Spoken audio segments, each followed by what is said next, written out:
మీ వాక్యాన్ని వినే సమయాన్ని బట్టి మీకు స్తోత్రాలు చెల్లిస్తూ ఉన్నాం. మీరు కృపతో కనికరముతో కార్యము చేసే దేవుడుగా ఉన్నందుకై మీకు స్తోత్రాలు. ఈ రాత్రికాలపు సందేశంలో నుండి ప్రభువా, మీరు మాతో ఏం మాట్లాడబోతున్నారో దాన్ని మేము నేర్చుకుంటకు సహాయం చేయండి. ప్రభువా, ఇక్కడ ఉన్నటువంటి మా సమయాన్ని దీవెనకరముగా చేయండి. మీ కృపలో మమ్మల్ని జ్ఞాపకం చేసుకొని క్షమించండి, బలపరచండి, పరిశుద్ధపరచండి. ప్రభువా, మీరే ఘనతనందమని మా ప్రభు అయిన యేసుక్రీస్తు పరిశుద్ధమైన నామంలో ప్రార్థన చేస్తున్నాము తండ్రి, ఆమేన్.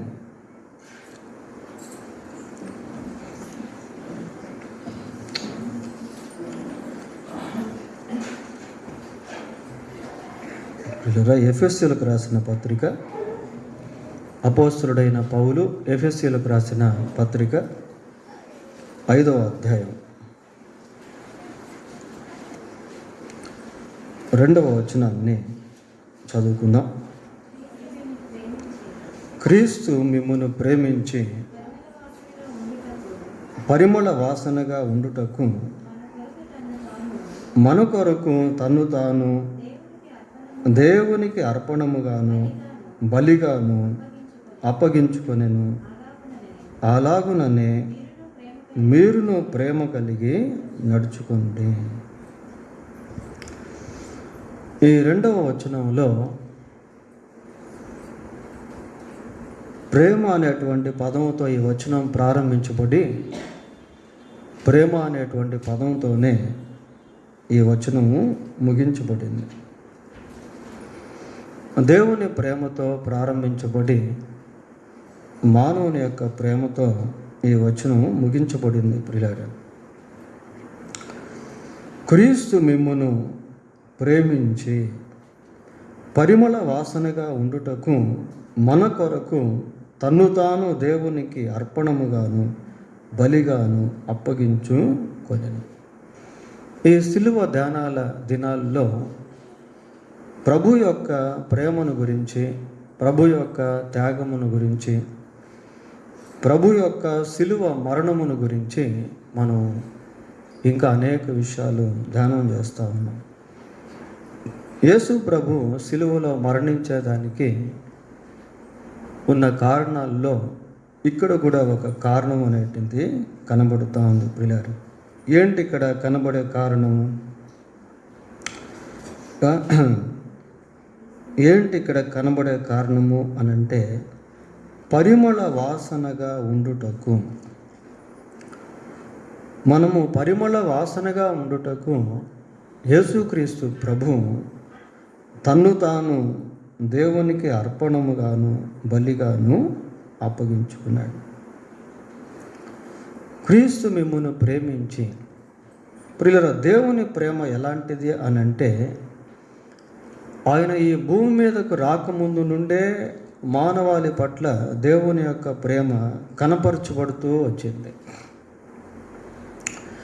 ఆదాము హవ్వ దేవుని చేత సృష్టింపబడి సృష్టించినటువంటి దేవుణ్ణి వ్యతిరేకించి అపవాదితో హస్తం కలిపి దేవుని హృదయాన్ని గాయపరిచినప్పుడు దేవుడు అప్పుడు కూడా వారిద్దరిని ప్రేమించాడు. ప్రియులారా, ఆ తర్వాత ఇశ్రాయేలు ప్రజల్ని దేవుడు ప్రేమించి వారిని ప్రత్యేకపరుచుకున్నాడు. వారు కూడా ఆయా సందర్భాల్లో దేవుణ్ణి ఎంతగానో గాయపరుస్తూ వచ్చారు. అయినప్పటికీ దేవుడు వారిని కూడా ప్రేమించాడు. దేవుని ప్రేమ ఎలాంటిది అనంటే, ఆయన్ని ప్రేమించని వారిని కూడా ప్రేమించేటువంటి ప్రేమ కలిగి ఉన్నాడు. మనుషుల గురించి మనం ఒకసారి ఆలోచన చేసినప్పుడు, పెద్ద పెద్ద కోటీశ్వరులు, బాగా ధనం కలిగినటువంటి వాళ్ళు, కార్లు కలిగినటువంటి వాళ్ళు, ప్రాపర్టీస్ కలిగినటువంటి వాళ్ళు, పేరు ప్రఖ్యాతులు కలిగినటువంటి వాళ్ళు ఉన్నవారు దేవుణ్ణి ఎరగక విగ్రహారాధికులుగా జీవిస్తూ ఉన్నప్పుడు వారిని గురించి మనం ఒకసారి ఆలోచన చేసామనుకోండి, వారు కట్టుకునేటువంటి బట్టలు దేవుడిచ్చేటువంటివే, వారు నివసించేటువంటి భూమి దేవుడిచ్చేటువంటిదే, వారు పీల్చేటువంటి గాలి, వారు తాగేటువంటి నీరు, వారు తినేటువంటి ఆహారము, ఇంకా చెప్పాలంటే వారినే దేవుడు ఇచ్చాడు. అయినప్పటికీ వారు దేవుని బట్టి మేము ఉనికిని కలిగి ఉన్నామని, దేవుని బట్టి మేము జీవిస్తున్నాము అని ఆ గ్రహింపు లేకుండా దేవునికి వ్యతిరేకంగా మరి విగ్రహారాధికులుగా జీవిస్తున్నప్పుడు కూడా దేవుడు మనుషులను ప్రేమిస్తూనే ఉన్నాడు. ఎంత గొప్ప ప్రేమ దేవుని ప్రేమ! పిల్లలు, దేవుడు పరలోకము నుండి మనిషిని ప్రేమించడం అనేది కాకుండా పరలోకము నుండి దిగి వచ్చి ప్రేమించాడు. అది ఇంకా గొప్ప ప్రేమ.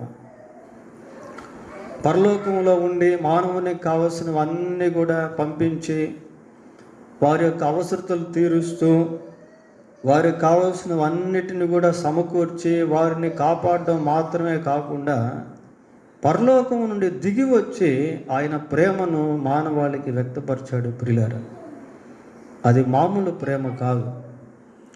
చూడండి, ఒకసారి ప్రకటన గ్రంథం 1వ అధ్యాయము 6వ వచనం చదువుదాం. మనలను ప్రేమించుచు తన రక్తము వలన మన పాపముల నుండి మనలను విడిపించిన వాడు. చూడండి ప్రియులారా, the sign of God's love, దేవుని ప్రేమకు సూచన ప్రియులారా. ఆయన మనలను ప్రేమించుచు తన రక్తము వలన మన పాపముల నుండి మనలను విడిపించిన వానికి. మానవునికి కావలసినవన్నిటిని కూడా దేవుడు పరలోకము నుండి ఇవ్వగలడు ప్రియులారా. కానీ మానవునికి అవసరమైనది, అన్నిటికంటే ముఖ్యమైనది ఏంటి అంటే పాపక్షమాపణ. పాపక్షమాపణ అది ఇచ్చేదానికి పరలోకం నుండి దేవుడు ఏది పంపించలేదు, ఆయనే దిగొచ్చేసాడు. ఎందుకు అంటే ఆ పాపక్షమాపణ మానవునికి ఇవ్వాలి అని అంటే ఆయనే స్వయంగా రక్తము చిందించాలి. ఆయన స్వయంగా రక్తము చిందించకపోతే మానవునికి ఎన్ని ఇచ్చినా కూడా మనిషి వాటిని అనుభవించి చనిపోతాడే కానీ దేవుని వద్దకు రాలేడు ప్రియులారా, దేవుని వద్దకు రాలేడు.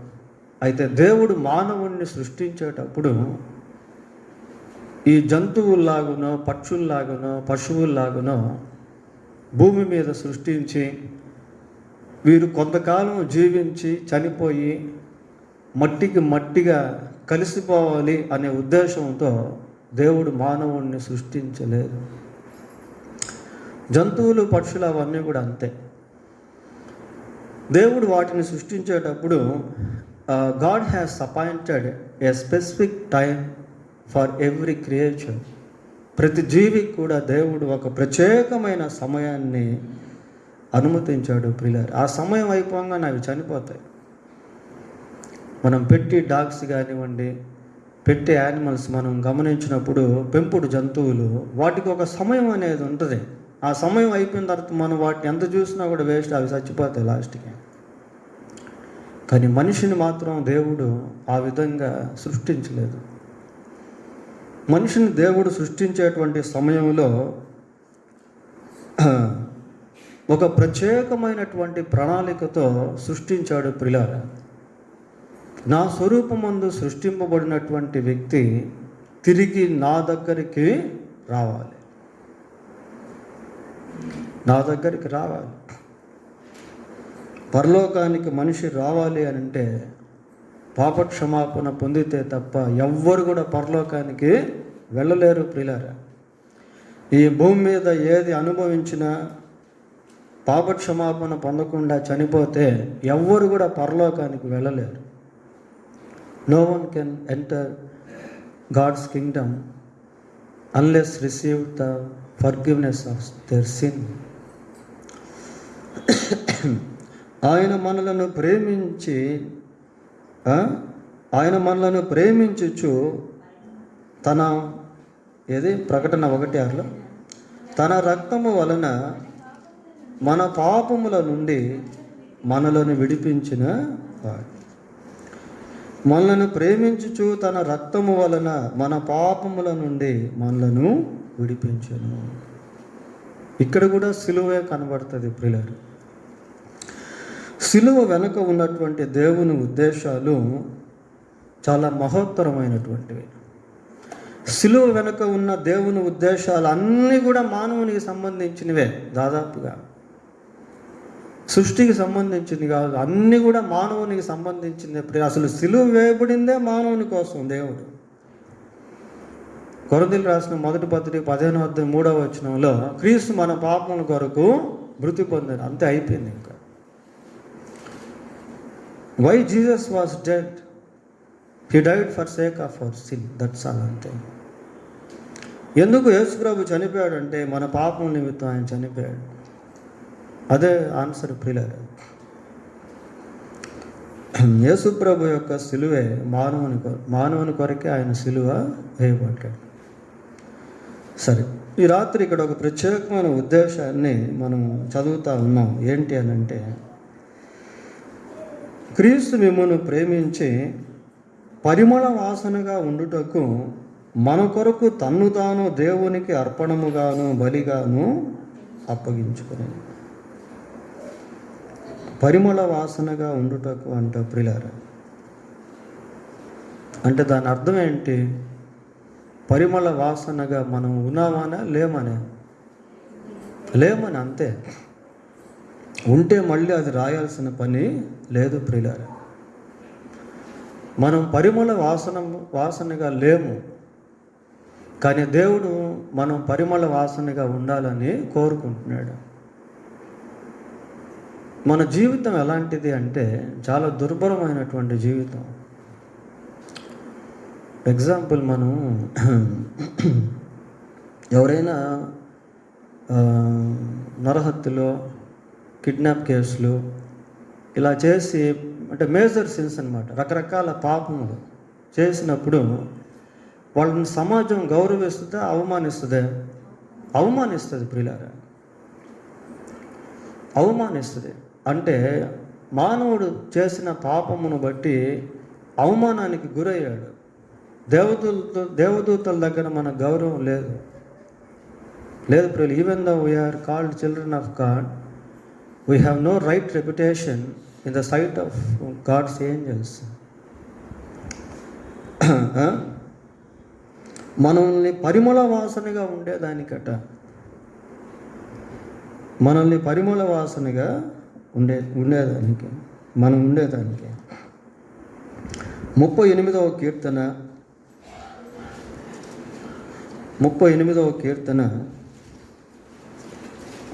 5వ వచనం ఒకసారి చదువు. నా మూర్ఖత వలన కలిగిన నా గాయములు దుర్వాసన గలవై స్రవించుచున్నవి. చూడండి ప్రియులారా,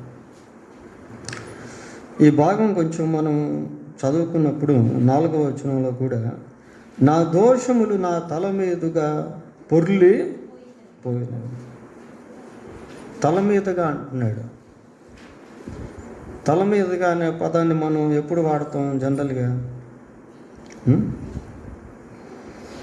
అరికాళ్ళు మునిగిపోవాలి, మోకాళ్ళు మునిగిపోవాలి, నడుము మునిగిపోవాలి, భుజాలు మునిగిపోవాలి, తల కూడా మునిగిపోయేటువంటి సమయంలో ఆ పదాన్ని వాడతాం. అంటే అంత విస్తారమైనటువంటి ప్రవాహం లాంటి దోషాలు ప్రియులారా. యోబు గ్రంథంలో ఒక మాట ఉంటుంది, ఏముంటుందంటే నా పాపములు ఎన్ని, నా దోషములు ఎన్ని. నా పాపములు ఎన్ని, నా దోషములు ఎన్ని. It is uncountable, unmeasurable. కొలతవేలైనటువంటి పాపములు, లెక్కలేనటువంటి దోషములు ప్రియులారా. అంటున్నాడు, ఏమంటున్నాడంటే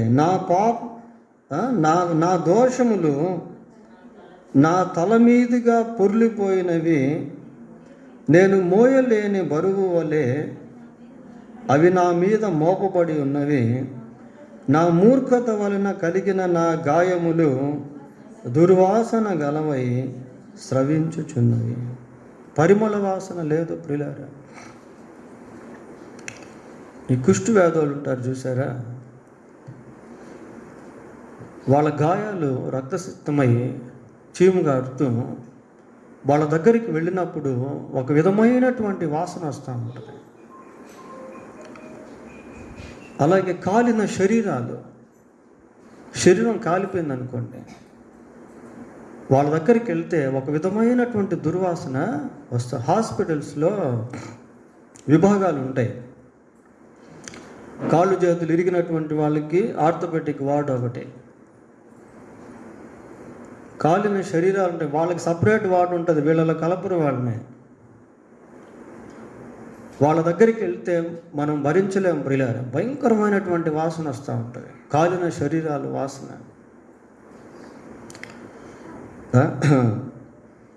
అట్లాంటిదనమాట. నా మూర్ఖత వలన కలిగిన నా గాయములు దుర్వాసన గలవై స్రవించుచున్నవి అంటున్నాడు. అంటే నేను మూర్ఖంగా జీవించి చేసినటువంటి పాపములు,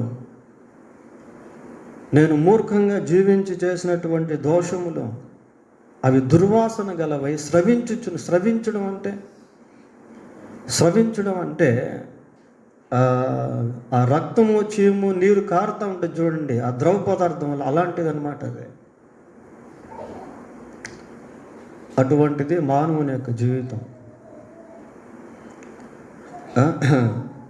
నా మూర్ఖత వలన కలిగిన నా గాయములు దుర్వాసన గలవై స్రవించుచున్నవి అంటున్నాడు. యెషయా గ్రంథం 1వ అధ్యాయము 6వ వచనం చూడండి.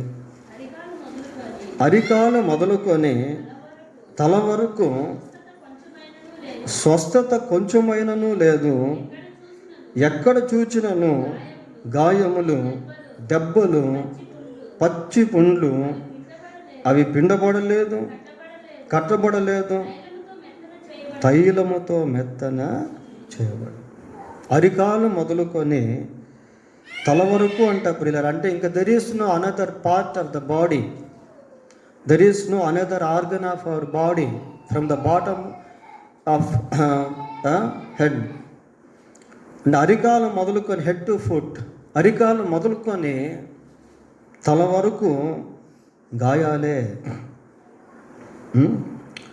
స్వస్థత కొంచెమైనను లేదు. ఎక్కడ చూసినను గాయాలు, దెబ్బలు, పచ్చి పుండ్లు, అవి పిండలేదు, కట్టబడలేదు, తైలముతో మెత్తన చేయబడు. అంటే అన్క్యూర్ కండిషన్, స్వస్థత లేనటువంటి స్థితి ప్రియులారా. అటువంటి స్థితి ఎలాంటిది అని అంటే నిరంతర బాధ.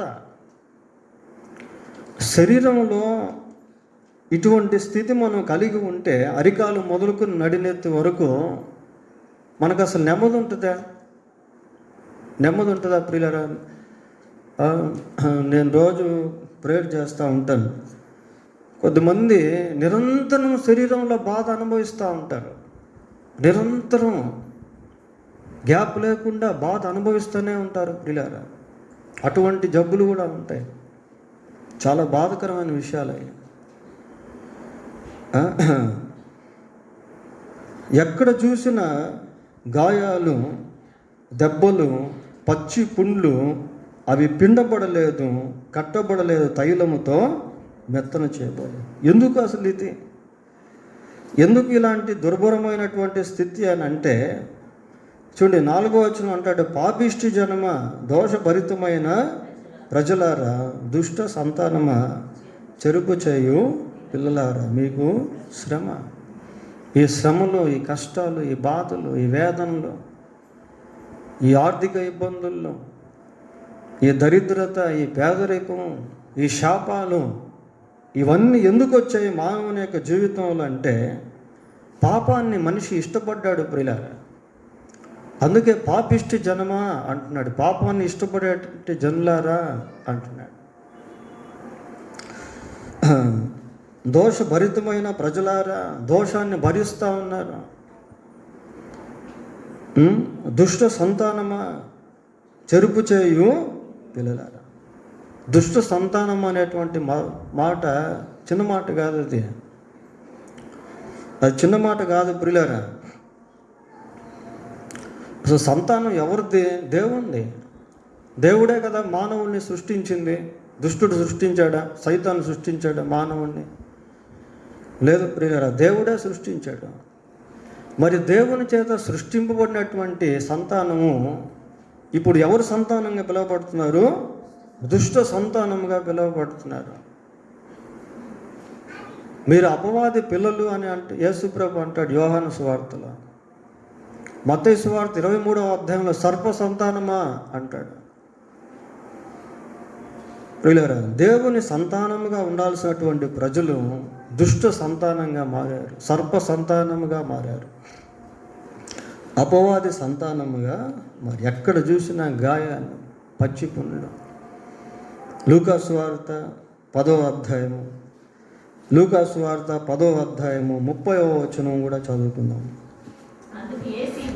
అందుకు యేసు ఇట్లా నేను, ఒక మనుష్యుడు యెరూషలేము నుండి యెరికోకు వెళ్తున్నాడు. ప్రియులారా, యెరూషలేము తోడని ఒట్టు పెట్టుకొనవద్దు, అది దేవుని పట్టణము, మహారాజు పట్టణము. యెరూషలేము దేవునిది ప్రియులారా. యెరికో శాపగ్రస్తమైనటువంటిది. ఈ మనిషి ఎక్కడి నుండి ఎక్కడికి వెళ్తున్నాడు? యెరూషలేము నుండి యెరికోకు వెళ్తూ ఉన్నాడు. అంటే ఆశీర్వాదకరమైనటువంటి స్థితిలో నుండి శాపకరమైనటువంటి స్థితిలోనికి వెళ్ళిపోతున్నాడు. ఎంత బాధ కదా.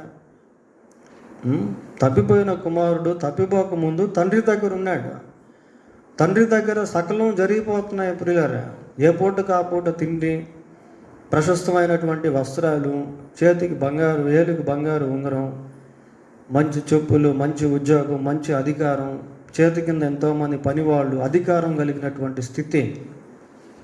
అయితే అక్కడి నుండి దూర ప్రాంతానికి వెళ్ళిపోయాడు.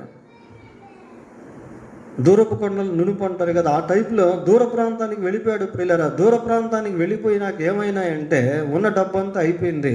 అక్కడ తండ్రి లేడు, తండ్రి సహవాసం లేదు, తండ్రి డబ్బులు లేవు, తండ్రి ప్రేమ లేదు. ఈ రోజుల్లో కూడా ప్రజలు దేవుణ్ణి వదిలేసి సైతాన్ దగ్గరికి వెళ్తున్నారు ప్రియులారా. ఆశీర్వాదంలో నుండి శాపంలోనికి వెళ్ళిపోతున్నారు, సుఖంలో నుండి దుఃఖంలోకి వెళ్ళిపోతున్నారు, కష్టాల్లోనికి వెళ్ళిపోతున్నారు, శ్రమల్లోనికి వెళ్ళిపోతున్నారు. కొద్దిమందికి దేవుని సన్నిధి అంటే అసలు ఇష్టం ఉండదు, అసలు ఇష్టం ఉండదు ప్రియులారా. సినిమా హాల్లో చూడండి, 3 గంటలు ఏకదాటిగా కూర్చొని చూస్తారు సినిమాలు. కానీ దేవుని సన్నిధిలో 1 గంట సేపు కూర్చోవాలంటే అసలు ఇష్టం ఉండదు ప్రియులారా. రావాలనే దానికి కూడా ఇష్టపడరు. కొద్దిమంది ఆ రీతిగా జీవిస్తూ ఉంటారు. ఇక్కడ ఈ వ్యక్తి యెరూషలేము నుండి యెరికో ప్రాంతానికి వెళ్తూ ఉంటే ఏమైంది? దొంగల చేతిలో చిక్కారు ప్రియులారా. కాబట్టి సైతాను ఎక్కడ కాసుకొని ఉంటాడో, ఎవరి దగ్గర ఏం దోచుకుంటాడో అనేది ఎవరికి తెలియదు. మార్గంలో బందిపోటు దొంగలు ఉన్నారు. వెళ్తూ ఉంటే దొంగల చేతికి చిక్కాడు. వారు అతని బట్టలు దోచుకొని అతన్ని కొట్టి కొర ప్రాణంతో విడిచి వెళ్ళిపోయారు. బట్టలు దోచుకున్నారు ప్రియులారా. బట్టలు దోచుకున్నారు అంటే ఒక రకంగా హీనమైన స్థితిలో వదిలేసి వెళ్ళిపోయారు. బట్టలు దోచుకోవడం అనేది చాలా వరకు ఎక్కడ జరగదు. బట్టల్లో ఉన్నటువంటి పర్సులు దోచుకుంటారు. ఇప్పుడు భాషలో చెప్పాలంటే సెల్ ఫోన్స్ ఉంటే సెల్ ఫోన్స్ తీసేసుకుంటారు. బంగారం ఏదో ఉంటే బంగారం తీసుకుంటారు. కానీ బట్టలు ఎవరు తీసుకుంటాడు? బట్టలు ఎవరైనా? No one can take the clothes. కానీ బట్టలు తీసుకెళ్ళిపోయాడు ప్రియులారా. అంటే ఒక రకంగా చెప్పాలంటే ఆ వ్యక్తిని అవమానకరమైనటువంటి స్థితిలోనికి వదిలేసి వెళ్ళిపోయాడు. సైతాను ఆదాము హవ్వలను శోధించినప్పుడు మొట్టమొదటిగా వాళ్ళ వృక్ష ఫలము తిన్న తర్వాత వాళ్ళకి ఏమనిపించింది అంటే మేము దిగంబరులమై ఉన్నాం అనిపించింది. They last the glory of God by committing sin. పాపము చేయటం వలన వారు దేవుని యొక్క మహిమను కోల్పోయారు ప్రియులారా. ప్రశస్తమైనటువంటి వాటిని దొంగలు దోచుకుంటారు, కొట్టి కొర ప్రాణంతో వదిలేసి వెళ్ళిపోయారు. ఎక్కడ చూసినా గాయాలు, పచ్చి పుండ్లులాగా ఉన్నాయి. అటువంటి సమయంలో ఒక సమరయుడు ఆ మార్గం గుండా వెళ్తూ ఉన్నాడు. ఇది ఎందుకు యేసు ప్రభు చెప్పాడు అంటే, మనం ఇందాక ఎఫెసీ పత్రిక 5వ అధ్యాయం 2వ వచనం ప్రేమను గురించి చదువుకున్నాం కదా. ఆ వచనం ప్రేమతో ప్రారంభించబడి ప్రేమతో ముగించబడిందని. Love your neighbour as yourself, నిన్ను వలె నీ పొరుగువారిని ప్రేమించు అన్న సందర్భంలో ఈ మాట, ఈ ఉపమానాన్ని యేసుక్రీస్తు ప్రభు తెలియజేశాడు ప్రియులారా. క్రీస్తు మిమ్మును ప్రేమించి పరిమళ వాసనగా ఉండుటకు మన కొరకు తన్ను తాను దేవునికి అర్పణముగాను బలిగాను అర్పించుకొనెను. యేసు ప్రభు యొక్క జీవితం ఎలాంటిది అంటే, ఆయన జీవితంలో ఎక్కడ కూడా ఈ గాయాలు, దుర్వాసన, పచ్చి పుండ్లు ఇవెక్కడ లేవు ప్రియులారా. ఎందుకు లేవు అంటే, ఆయన ఎక్కడ కూడా పాపం అనేటువంటిది లేదు. ఆయన శరీరము పరిశుద్ధమైన శరీరము. ఆయన శరీరం పరిశుద్ధమైన శరీరం ప్రియులారా. ఆయన రక్తము పరిశుద్ధమైనటువంటి రక్తము. ఆయన తలంపులు పరిశుద్ధమైనటువంటి తలంపులు. ఆయన ఆలోచనలు, ఆయన ఆశలు, ఆయన కోరికలు, ఆయన జన్మ, ఆయన జీవితము అంతా కూడా పరిశుద్ధమైనదే. చూడండి, పేతురు ఒక మాట రాస్తాడు. ఏమని రాశాడు అంటే, యేసు ప్రభువుని గురించి మాట్లాడుతూ పేతురు రాసిన మొదటి పత్రిక 1వ అధ్యాయం, పేతురు రాసిన మొదటి పత్రిక 1వ అధ్యాయం 19వ వచనం, అమూల్యమైన రక్తము చేత అనగా నిర్దోషమును నిష్కలంకమును అగు గొర్రె పిల్ల వంటి క్రీస్తు రక్తము చేత విమోచింపబడితిరని మీరు ఎరుగరా? మీరు ఎరుగుదురు కదా ప్రియులారా. ఇక్కడ యేసు ప్రభువుని గురించి మాట్లాడుతూ పేతురు ఎటువంటి పదజాలాన్ని వాడాడు అంటే, నిర్దోషమును నిష్కలంకమును అగు గొర్రెపిల్ల వంటి క్రీస్తు రక్తము చేత. అంటే ఆయన రక్తం ఎలాంటిది అంటే, నిర్దోషమైనటువంటి, నిష్కలంకమైనటువంటిది ప్రియులారా. అటువంటి రక్తముతో యేసుక్రీస్తు ప్రభు అటువంటి రక్తాన్ని అర్పణగా అర్పించి మనల్ని ఏం చేశాడంటే పరిమళ వాసనగా చేసేసాడు. పరిమళ వాసనగా చేశాడు ప్రియులారా. ఈ పరిమళ వాసనగా చేయుట అనేటువంటిది ఎలాంటిది అంటే, దేవుడు మనలను అంగీకరించేటువంటి ప్రక్రియ. యేసుక్రీస్తు ప్రభు యొక్క జీవితం దేవునికి పరిమళ వాసనగా మారుట వలన యేసుక్రీస్తునందు విశ్వాసం ఉంచినటువంటి మనల్ని దేవుడు పరిమళ వాసనగా అంగీకరిస్తాడు. ఆయన్ని బట్టి మనకు ఆధిక్యత వచ్చింది ప్రియులారా.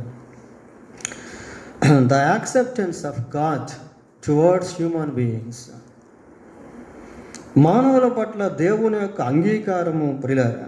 యెహెజ్కేలు గ్రంథం 20వ అధ్యాయం 41వ వచనం ఒకసారి చదువుదాం. జనములలో నుండి నేను మిమ్మును రప్పించినప్పుడు మిమ్మును చెదరగొట్టిన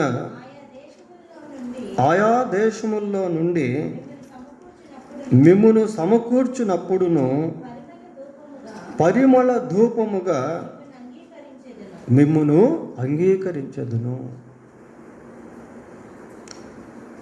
పరిమళ ధూపముగా మిమ్మును అంగీకరించదు. ద ప్రామిస్ ఆఫ్ గాడ్, పరిమళ ధూపం అట ప్రియులారా.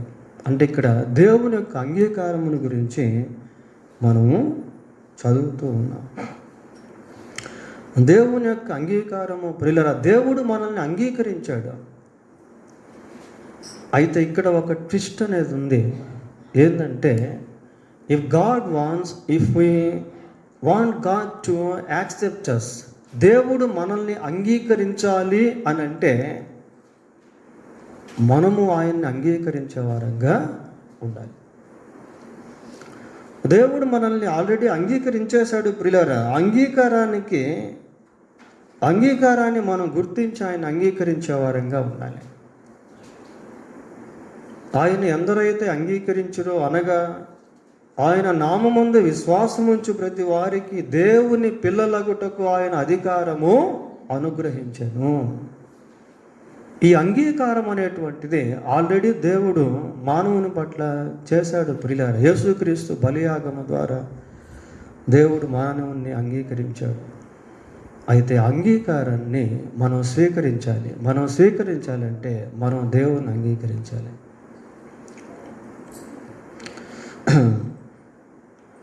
తర్వాత హోషేయ గ్రంథం 14వ అధ్యాయం. హోషేయ గ్రంథం 14వ అధ్యాయము 6వ వచనం ఒకసారి చూడండి. అతని కొమ్మలు విశాలముగా పెరుగును, ఒలీవ చెట్టునకు కలిగినంత సౌందర్యము అతనికి కలుగును, లెబానోనుకున్నంత సువాసన అతనికి ఉండును. ప్రియులారా, ఇది ఎవరి గురించి చెప్పబడిన మాటలు అంటే ఇశ్రాయేలు ప్రజలను గురించి చెప్పబడినటువంటి మాటలు. ఇశ్రాయేలు ప్రజల గురించి మాట్లాడుతూ 7వ వచనానికి వచ్చేసరికి దేవుడు అంటున్నాడు, చదవండి. అతని నీడ యందు నివసించువారు మరలి వత్తురు, ధాన్యము వలె వారు తిరిగి మొలుతురు, ద్రాక్ష చెట్టు వలె వారు వికసింతురు, లెబానోను ద్రాక్షారసము వాసన వలె వారు పరిమళింతురు. ప్రియులారా, ఇక్కడ కొన్ని ఉపమాన అలంకారాలు అనేవి మనకు కనబడుతూ ఉన్నాయి. అతని నీడ యందు నివసించువారు మరలి వత్తురు, ధాన్యము వలె వారు తిరిగి మొలుతురు. అంటే గాడ్స్ రెస్టోరేషన్. ఇందాక మనం ఎస్కేల్ గ్రంథంలో గాడ్స్ యాక్సెప్టెన్స్ అనేది చూసాం. అంటే దేవుని అంగీకారము. ఇక్కడ దేవుని పునరుద్ధరణ అనేది మనం చదువుతూ ఉన్నాం ప్రియులారా. అంటే ఆ పోగొట్టుకున్నటువంటి వాటిని దేవుడు క్రీస్తు ప్రభు యొక్క రక్తము ద్వారా, బలియాగము ద్వారా మళ్ళీ సమకూర్చాడు ప్రియులారా. ఇక్కడ దేవుని యొక్క కార్యం జరిగిందే కానీ మానవుని యొక్క కార్యం కాదు. ఆదాము అవ్వలు దేవునికి విరోధంగా జీవించినప్పుడు వాళ్ళు ఏం చేశారు అంటే వాళ్ళు ఆకులు కుట్టి తమకు కచ్చడములుగా వాటిని చేసుకున్నారు, తొడుక్కున్నారు ప్రియులారా. అవి పర్మనెంట్ సొల్యూషన్ కాదు. కాబట్టి దేవుడు ఏం చేశాడు అంటే చర్మపు చొక్కాయలను వారికి, అది పర్మనెంట్ సొల్యూషన్. అది చర్మం అసలు ఎక్కడి నుంచి వచ్చింది మనం ఆలోచన చేస్తే ప్రియులారా, అక్కడ దేవుడు ఒక బలిని ఎక్కడో చేశాడు. అది చర్మం రాదు. చర్మపు చొక్కాయలను తొడిగించినట్టుగా ఆదికాండం 3వ అధ్యాయంలో మనకు కనబడుతుంది.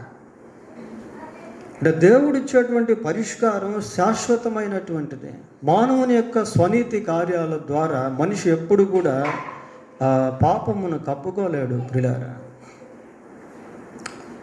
పరిశుద్ధతను పొందుకోలేడు. ఇక్కడ మనం ఏం చూస్తున్నామంటే గాడ్స్ రెస్టోరేషన్, దేవుడు తిరిగి ఇచ్చేసేటువంటి దాని గురించి చదువుకుంటా ఉన్నాం. మరలి వత్తురు, ధాన్యము వలె వారు తిరిగి మొలుతురు, ద్రాక్ష చెట్టు వలె వారు వికసింతురు, లెబానోను ద్రాక్షారసము వాసన వలె వారు పరిమళింతురు. పరిమళ సువాసనగా మనల్ని చేశాడు ప్రియులారా. ఇది చాలా గొప్ప స్థితి. ఇది చాలా గొప్ప ఉన్నతమైనటువంటి స్థితి. 133వ కీర్తన మొదటి 2 వచనాలు చూద్దాం. సహోదరులు ఐక్యత కలిగి నివసించుట ఎంత మేలు, ఎంత మనోహరము. అది తల మీద పోయబడి అహరోను గడ్డము మీదుగా కారి అతని అంగీల అంచుల వరకు దిగజారిన పరిమళ తైలము వలె ఉండును. ఇక్కడ సహోదరుల ఐక్యత గురించి మాట్లాడుతున్నాడు ప్రియులారా. సహోదరులు అంటే యేసుక్రీస్తునందు విశ్వాసం ఉంచినటువంటి సంఘము ప్రియులారా. క్రీస్తునందు విశ్వాసం ఉంచిన సంఘం అంతా కూడా సహోదర సహోదరులతో పోల్చబడింది, బైబిల్లో సంబోధించబడ్డారు. సహోదరులు ఐక్యత కలిగి ఉండుట ఎంత మేలు, ఎంత మనోహరము. అది తల మీద పోయబడి అహరోను గడ్డము మీదుగా కారి అతని అంగీల అంచు వరకు దిగజారిన పరిమళ తైలము వలె. ఎటువంటి వర్ణన చూడండి ప్రియులారా. అంటే సార్వత్రిక సంఘంలో ఉండాల్సినటువంటి వన్నెస్, ఏకత్వము, యూనిటీ, ఐక్యత. దేవుడు నిజంగా సంఘానికి అటువంటి గొప్ప ఆధిక్యతను అనుగ్రహించాడు. సంఘానికి దేవుడు అటువంటి గొప్ప స్థితిని అనుమతించాడు ప్రియులారా, అనుగ్రహించాడు. ప్రకటన గ్రంథం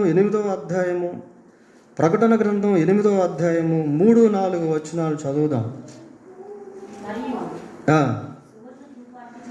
సువర్ణ ధూపార్ది చేత పట్టుకొని ఉన్న వేరొక దూత వచ్చి బలిపీఠం ఎదుట నిలువగా సింహాసనం ఎదుట ఉన్న సువర్ణ బలిపీఠము పైన పరిశుద్ధులందరి ప్రార్థనలతో కలుపుటకై అతనికి బహు ధూప ద్రవ్యములు ఇయ్యబడేను.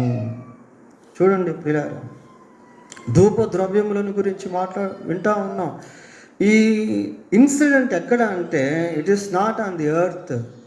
ఇది భూమి మీదకు సంబంధించిన సంఘటన కాదు, ఇది పరలోకానికి సంబంధించినటువంటి ప్యాసేజ్, వాక్య భాగం ప్రియులారా. అందుకే అక్కడ మనం ఏం చూస్తాం, 8వ అధ్యాయం 1వ వచనంలో ఆయన 7వ ముద్రను విప్పినప్పుడు పరలోకమందు ఇంచుమించు అరగంట సేపు నిశ్శబ్దముగా ఉండేది. అది సందర్భం అయితే. ఈ సందర్భంలో పరిశుద్ధులను గురించి మాట్లాడుతూ వారు చేసేటువంటి ప్రార్థన గురించి తెలియజేస్తూ అంటున్నాడు. 4వ వచనం కూడా చదవండి. అప్పుడు ఆ ధూప ద్రవ్యముల పొగ పరిశుద్ధుల ప్రార్థనలతో కలిసి దూత చేతిలో నుండి పైకి లేచి దేవుని సన్నిధిని చేరెను. చూడండి ప్రియులారా, ధూప ద్రవ్యముల పొగ పరిశుద్ధుల ప్రార్థనలతో కలిసింది. ఏమంటే ప్రార్థనతో కలవడం ఏంటి? ప్రార్థనతో పొగ కలవటం ఏంటి? ప్రియులారా, పరిశుద్ధుల యొక్క ప్రార్థన ధూప వేదిక లాంటిది. ధూపం వేయటం హిందీలో, మనం తెలుగులో ప్రార్థన చేయండి అంటే హిందీలో ధూమాకర ఏదో అంటారు ప్రియులారా. ధూపం వేయండి అని అర్థం, అంటే ప్రార్థన చేయండి అని అర్థం. ప్రార్థన ధూపంతో పోల్చబడింది. అటువంటి ఉన్నత స్థితిని దేవుడు సార్వత్రిక సంఘానికి అనుగ్రహించాడు. చివరిగా పౌలు ఒక మాట మాట్లాడుతూ అంటాడు, కొరింథీయులకు రాసిన 2వ పత్రిక 2వ అధ్యాయం. ఇందాక మనం చదువుకున్నటువంటి వచనంలో పౌలు కూడా తను తాను కలుపుకుంటూ చెప్పాడు ఆ మాటలు ప్రియులారా. సరే, ఇక్కడ పౌలు ఏమంటున్నాడు చూద్దాం. కొరింథీయులకు రాసిన 2వ పత్రిక 2వ అధ్యాయము 15వ వచనం. రక్షింపబడు వారి పట్లను నశించు వారి పట్లను మేము దేవునికి క్రీస్తు సువాసన అయి ఉన్నాము. చాలా ప్రాముఖ్యమైనటువంటి వచనం ప్రియులారా. అంటే ఈయన మాటలు ఎలాంటివి అంటే, ఈయన మాటలను బట్టి మనం గమనించినప్పుడు మేము క్రీస్తు సువాసనగా మారిపోయి ఉన్నాము అని అర్థం వచ్చే విధంగా ఉంది. మేము క్రీస్తు సువాసనగా మారిపోయాము అన్నట్టుగా మాట్లాడుతున్నాడు ప్రియులారా. దేని విషయంలో అనంటే రక్షింపబడు వారి పట్లను, నశించు వారి పట్లను. లోకంలో ఉండేది రెండు జనాంగమే. ఒకటి రక్షణ పొందిన వారు, రెండు రక్షణ పొందని వారు. వారిద్దరి పట్ల అంటే బిలీవర్స్ అండ్ అన్బిలీవర్స్, విశ్వాసులు మరియు అవిశ్వాసులు పట్ల ఎలా ఉన్నాడట?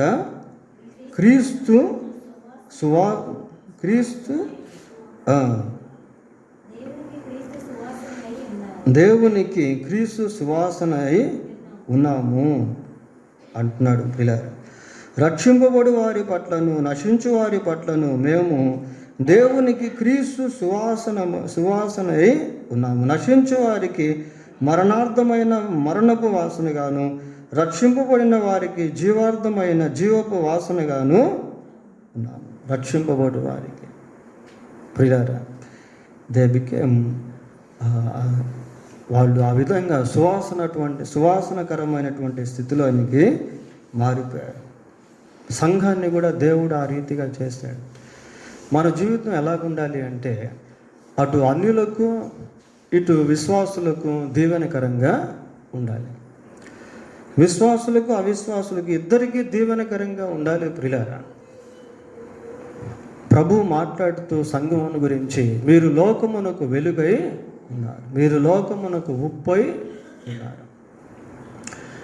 పౌలు ఫిలిప్పీలకు రాసిన పత్రికలు అంటాడు, మీరు జీవవాక్యము పట్టుకొని లోకమందు జ్యోతుల వలె కనబడుచున్నారు అంటాడు. దేవుడు అటువంటి స్థితిలోనికి మనల్ని తీసుకొచ్చాడు. అలా తీసుకుని వచ్చేదానికి యేసు ప్రభు సిలువలో తన రక్తాన్ని చిందించాడు. మనలను పరిమళ వాసనగా చేయుటకు ఆయన మన కొరకు తను తాను సంపూర్తిగా బలి అయిపోయాడు ప్రియులారా, అర్పించుకున్నాడు. క్రీస్తు అర్పణ మన జీవితానికి మధురమైన సువాసనను తీసుకొచ్చింది.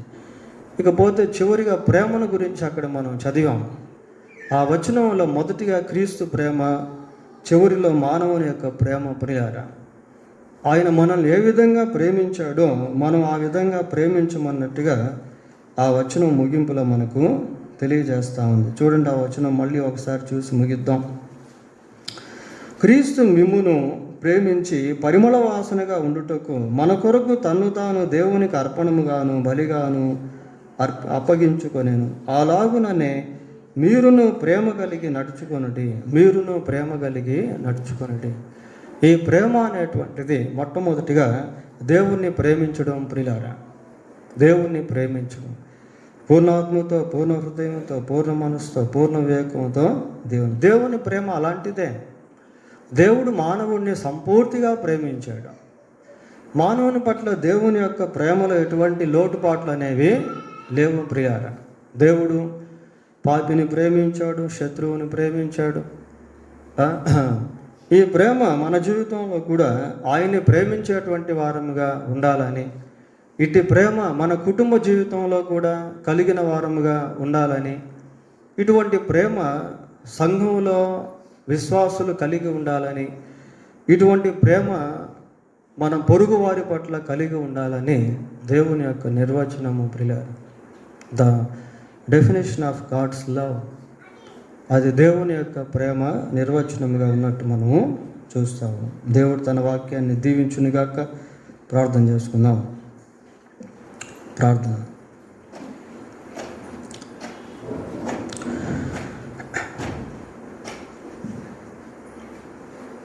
కృపా సత్య సంపూర్ణుడా, పరిశుద్ధుడా, మహనీయుడా, సర్వోన్నతుడా, మీ ఘనమైన నామమునకు స్తోత్రాలు చెల్లిస్తూ ఉన్నాం. మీరు ప్రేమించి రాత్రి మాకు ఇచ్చిన ఈ వర్తమానాన్ని బట్టి మీకు స్తోత్రాలు.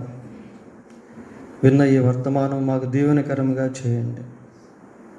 మేము పోగొట్టుకున్నటువంటి దాన్ని మీ శిలువ మరణము ద్వారా తిరిగి మాకు ప్రసాదించారు. మేము పోగొట్టుకున్న మహిమ, మేము పోగొట్టుకున్న పరలోక రాజ్యం, మేము పోగొట్టుకున్న నిత్య జీవము, మేము పోగొట్టుకున్న మీ యొక్క సహవాసము ప్రభువా, వాటిని మళ్ళీ మీరు మాకు తిరిగి ఇచ్చినందుకై మీకు స్తోత్రాలు చెల్లిస్తూ ఉన్నాం. నాయన, విశ్వాసులకు అవిశ్వాసులకు మా జీవితాలు పరిమళ వాసనగా ఉండునట్లు సహాయం చేయండి. మీకు పరిమళ వాసనగా మా జీవితాలు ఉండునట్లుగా సహాయం చేయండి ప్రభువా. మీ పరిశుద్ధమైన రక్తంలో కడుగబడిన అనుభవాన్ని మేమందరము కూడా కలిగి ప్రభువా మీకు ఇష్టకరంగా జీవించుటకు కృప దయచేయమని మా రక్షకుడైన యేసుక్రీస్తు పరిశుద్ధమైన నామంలో ప్రార్థన చేస్తున్నాము తండ్రి. ఆమేన్. మీరు అందరూ లేచి నిలబడి ఒక పాట పాడుతూ ఉండగా ఆఫరింగ్స్ తీయబడతాయి.